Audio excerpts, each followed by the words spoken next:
ভারতীয় সঙ্গীতের দুনিয়াতে হঠাৎ দুঃখের ছায়া নামল। ভয়াবহ অ্যাক্সিডেন্টের জেরে মৃত্যুর সঙ্গে লড়াই করছেন ইন্ডিয়ান আইডল খ্যাত জনপ্রিয় গায়ক পবনদীপ রাজন।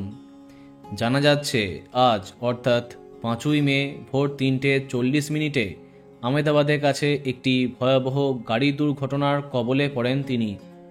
তাতে গুরুতর জখম হয়েছেন পবনদীপ।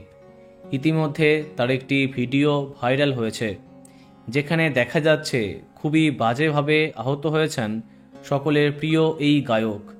কিছু নিয়মবশত সেই ভিডিওটি তোমাদের দেখাতে পারছি না। সেই ভিডিওতে দেখা যাচ্ছে তার বাঁ পায়ে ও ডান হাতে আঘাতের বেশ কিছু অংশ। গায়কের সেই ভিডিও সামনে আসতেই সামাজিক মাধ্যমে চাঞ্চল্যের সৃষ্টি হয়। দেশ জুড়ে তাকে নিয়ে দুশ্চিন্তায় তার অসংখ্য ভক্ত। সবাই তার আরোগ্য কামনা করেছেন, কিন্তু কোনো সংবাদ মাধ্যমে এখনও জানা যায়নি কেমন অবস্থায় আছেন পবনদীপ। তবে শোনা যাচ্ছে অবস্থা খুবই গুরুতর।